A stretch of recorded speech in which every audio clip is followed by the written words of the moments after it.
Hi friends, எல்லாருக்கும் வணக்கம். Welcome to Madhunisha vlogs. Friends, இன்றைக்கி என்ன வீடியோ பார்க்க போகிறீங்கன்னா, சண்டே என்னுடைய ஃபுல் டே ரொட்டீன் எப்படி போகுது அப்படின்ற விளாக் தான் பார்க்க போகிறீங்க. வாங்க வீடியோக்குள்ளே போகலாம். இப்போ தான் நம்ம சேனலில் ஃபஸ்ட் டைம் பார்க்குறீங்க அப்படின்னா ப்ளீஸ் மறக்காமல் லைக் பண்ணி நம்ம சேனலை சப்ஸ்கிரைப் பண்ணி வச்சுங்க.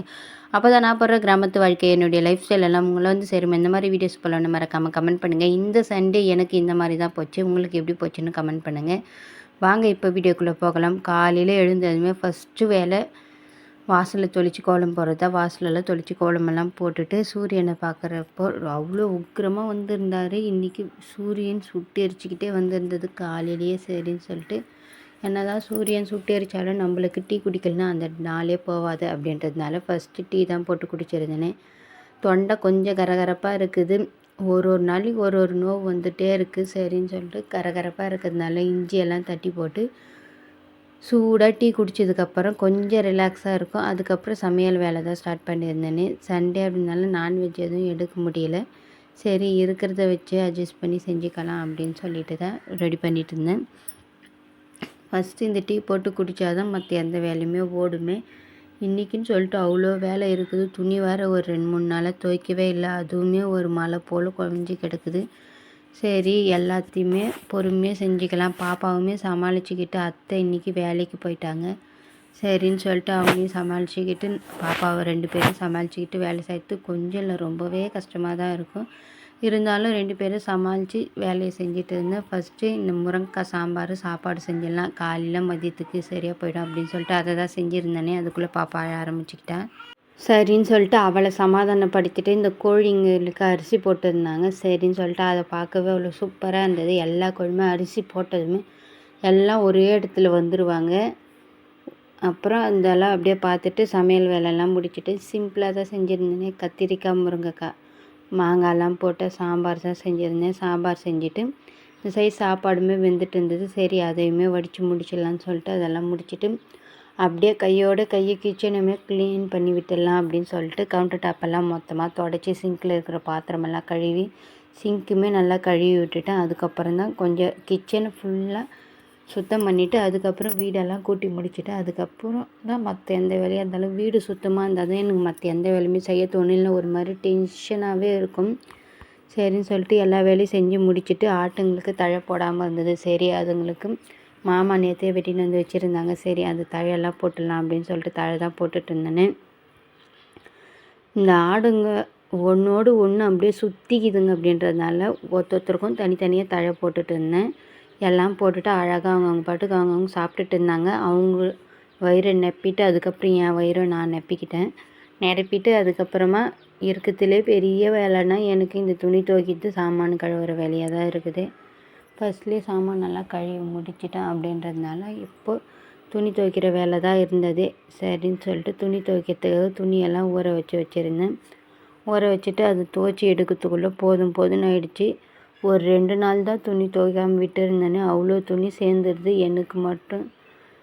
இந்த குட்டி பாப்பா வச்சுட்டு இருக்கிறதுனால குட்டி பாப்பா நிறைய ட்ரெஸ்ஸுங்க யூஸ் பண்ணுறா. அதுவும் இல்லாமல் அவள் யூரினெல்லாம் போயிடுறா அப்படின்னால பெட்ஷீட்டுங்க எல்லாமே இருந்தது. அத்தை மாமாது அதுக்கப்புறம் மது பாப்பா தான் ரொம்ப மண்ணில் விளையாடி ஒரு நாளைக்கு 4 ட்ரெஸ்ஸு 5 ட்ரெஸ்ஸு கழட்டி போட்டுடுறா. அவள் ட்ரெஸ்ஸு துவைக்கிறதுக்குனே தனியாக ஒரு மணி நேரத்துக்கு மேலே செலவிடும். அவ்வளோ மண் பண்ணி வச்சுருக்கா. சரின்னு சொல்லிட்டு இருந்தாலும் என்ன பண்ணுறதுன்னு சொல்லிட்டு எல்லாத்தையுமே துவைச்சி முடிச்சிட்டேன். துவைச்சி முடித்து அழைச்சி காய போடுறதுக்கு கரெக்டாக 12:30 1 மணி கிட்டத்தட்ட ஆகிடும்.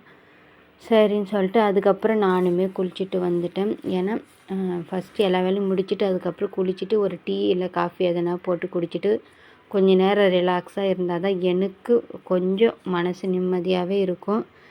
சரின்னு சொல்லிட்டு எல்லாத்தையுமே துவைச்சி போட்டு காய வச்சுட்டேன். காய வைக்கிறதுக்குள்ளே 1 மணி பெல்லு நான் காய வச்சு முடிக்கிறதுக்கும் 1 மணி பெல் அடிக்கிறதுக்குமே கரெக்டாக இருந்தது. அதுக்கப்புறம் அந்த இடத்தெல்லாம் க்ளீன் பண்ணி முடிச்சுட்டு எல்லாத்தையும் எடுத்துன்னு போய் உணர்த்திட்டேன். ஒரு 2 நாள் 3 நாள் துணி துவைக்கலனாலே ஒரு அணக்கூட துணி போல் பக்கம் ஆகி போகுது. இதில் பாப்பா வேறு யூரின் போகிற ட்ரெஸ்ஸு காக்கா துணி ஆய் துணி இதெல்லாம் துவைக்கிறதுக்கே சரியான நேரம் போயிடுது. அடிக்கிற எப்படியோ இப்போ வெயில் காலமாக இருக்கிறதுனால துணி துவைக்கிறதுனால பாப்பாவுக்கு சட்டுக்குன்னு கோல்டு வர மாட்டேங்குது. ஆனாலுமே எனக்கு தொண்டை கரகரன்னு இருக்கிறதுனால பயமாகவே இருக்குது, பாப்பாவுக்கு எங்கே கோல்டு வந்துடுமோன்னு சொல்லிட்டு. சரின்னு சொல்லிட்டு அதுக்காகவே சீக்கிரமாக எல்லா வேலையும் முடிச்சுட்டு ஆடுங்களுமே தீனியெல்லாம் சாப்பிட்டுட்டு வெயில் நேரத்தில் கொஞ்சம் நேரம் நல்லா ரிலாக்ஸாக படுத்துட்டு இருப்பாங்க பாருங்கள். சண்டை போடுற நேரத்தில் 2 பேரும் அவ்வளோ சண்டை போடுவாங்க. மற்ற டைமில் ஒருத்தருக்கு ஒருத்தர் அமைதியாக பார்த்து நிற்பாங்க. ஒருத்தர் பக்கத்தில் ஒருத்தர் சரின்னு சொல்லிட்டு ஆளுங்களெல்லாம் பார்த்துட்டு அப்படியே துணி காய போட்டு வச்சுருந்தேன்னா எல்லாத்தையுமே பார்த்துட்டு இருந்தேன். அதுக்கப்புறம் என்னதான் வெயில் அடித்தாலுமே காற்று அடிக்கிறப்போ இந்த செம்பருத்தி செடி பக்கத்தில் நின்று அவ்வளோ சில்லுன்னு காற்று வரும். ஏன்னா தினமுமே அதுக்கு நான் தண்ணி ஊற்றுவேன். ஃபஸ்ட்லலாம் அதிகமாக பூ பூக்காது. இப்போ ஓரளவுக்கு ஒரு 10 பூ 15 பூ அந்த மாதிரி பக்கம் பூக்குது. அதெல்லாம் பார்த்துக்கிட்டு அப்படியே எனக்கு டயர்டாகி போச்சு. ஏன்னா காலையிலேருந்து வேலை செஞ்சு அந்த துணி துவைச்சதே பெரிய வேலையாகி போச்சு. சரின்னு சொல்லிவிட்டு குடி பாப்பாவுமே வந்துட்டு அவளை சமாளிச்சிக்கின்னு வேலை செய்கிறது கொஞ்சம் இல்லை ரொம்பவே கஷ்டம். எது செஞ்சாலும் நான் செய்கிறேன் அப்படின்ற மாதிரி சொல்லுவாள். சரின்னு சொல்லிவிட்டு பாத்திரம் கழுவி வச்சுருந்தேன். ஒரு சில டப்பாங்கள்லாம் காலி ஆகிட்டு இருந்தது. சரி அதெல்லாமே கழுவி வச்சுருந்தேன். அதை எனக்கு தாமா நான் விளையாட போகிறேன் அப்படின்னு சொல்லியிருந்தேன். வெளியே எடுத்துகிட்டு போவது கிச்சன் உட்காந்து விளையாடுன்னு சொல்லியிருந்தேன். சரின்னு சொல்லிட்டு ஃபஸ்ட்டு டீ போட்டு குடிச்சிட்டு அதுக்கப்புறம் கொஞ்சம் அரிசி மாவு கடலை மாவு ராகி மாவு இதெல்லாம் இருந்தது. சரி அதெல்லாம் ஜலித்து எடுத்து டப்பாவில் போட்டு வச்சுக்கலாம் அப்படின்னு சொல்லிட்டு அதெல்லாமே எடுத்து வச்சுருந்தேன். அதை குடுன்னு அலப்பற பண்ணி அது அவகிட்ட அந்த ஒரு பொருள் கேட்டால் அது தர வரைக்கும் கம்முனே இருக்க மாட்டா. கொடுத்ததுக்கப்புறமா தான் சைலண்ட்டாக அவளே அதை வச்சு கொஞ்ச நேரம் விளையாட்டு அதுக்கப்புறம் அதுக்கு தூக்கி கடைசிட்டு போயிடும். அதுக்கப்புறம் நம்ம திரும்ப கழுவி காய வச்சு அதில் எல்லாத்தையும் ரீஃபில் பண்ணி வைக்கணும். சரின்னு சொல்லிட்டு அவகிட்ட கொடுத்துட்டு நானுமே நல்லா சுட டீ போட்டு குடிச்சிருந்தேன். அதை கொடுத்ததுமே வச்சு விளையாடிட்டு இருந்தேன். மண்ணில் விளையாடாமல் இந்த மாதிரி விளையாடுறதே பெரிய இதுவு அப்படின்னு சொல்லிட்டு இது பண்ணிவிட்டு அந்த மாவுங்கள்லாம் இருந்ததா சரின்னு சொல்லிட்டு அதை திரும்ப கழுவி காய வச்சு அடிக்கிற வெயிலுக்கு ஒரு 5 நிமிஷத்தில் நல்லா காஞ்சிடும். இருந்தாலும் டபுள் வேலை பண்ணுறாளே அப்படின்னு சொல்லிட்டு அப்போ தான் வீடு எல்லாத்தையுமே ஃபுல்லாக க்ளீன் பண்ணி எல்லா வேலையும் முடிச்சுட்டு இந்த மாவு ஜலிச்சு கொட்டிட்டோன்னா வேலை முடிஞ்சிடும் அப்படின்னு பார்த்து இது பண்ணிகிட்டு இருந்தேன். அதுக்குள்ளே வேறு வந்து அலப்பறை பண்ணிகிட்டு இருந்தேன். சரின்னு சொல்லிட்டு அவளை சமாதானப்படுத்திக்கிட்டு மாவெல்லாம் ஜலிச்சு எல்லாத்தையுமே எடுத்து கொட்டி வச்சுட்டு அதுக்கப்புறம் கொஞ்ச நேரம் ரிலாக்ஸ் ஆகிட்டு கொஞ்சம் பாப்பாங்க கூட கொஞ்ச நேரம் விளையாடிட்டுட்டு அதுக்கப்புறம் ஈவினிங் ரொட்டீன் அப்படியே ஸ்டார்ட் ஆகிட வேண்டியது தான். இது நம்ம எல்லா வேலையும் முடிச்சுட்டு கொஞ்சம் ரிலாக்ஸ் ஆகிறதுக்கே 3 மணி ஆகிடும். அதுக்கப்புறம் 4:30 மணிக்கு பக்கம் எழுந்து வாசலெல்லாம் தொளிச்சு எப்போ டைம் இருக்குது குட்டி பாப்பா அழாமல் ரிலாக்ஸாக இருந்தால் தூங்கிட்டு இருந்தால் அப்படின்னா தான் வாசலுக்கு தொளிச்சு கோலமெல்லாம் போடுவேன். அப்படி இல்லை அப்படின்னா வாசல் மட்டும் பெருக்கி விட்டுருவேன். எப்படின்னாலும் தினமும் ஈவினிங்கில் ஒரு டைம் பெருக்கி விட்டுருவேன். ஏன்னா காற்று வர அடிக்குது. வெயிலில் அந்த கால் வைக்கவே முடியல அப்படின்றதுனால தண்ணி தொளிச்சு விட்டோம்னா கொஞ்சம் ஈரமாக இருக்கும். ஈரக்காற்று கொஞ்சம் அடிக்கும் அப்படின்றதுனால வாசல் தொளிச்சு டைம் இருக்கிறப்போ ஃபுல்லாக கழுவின்னு தள்ளுவேன்.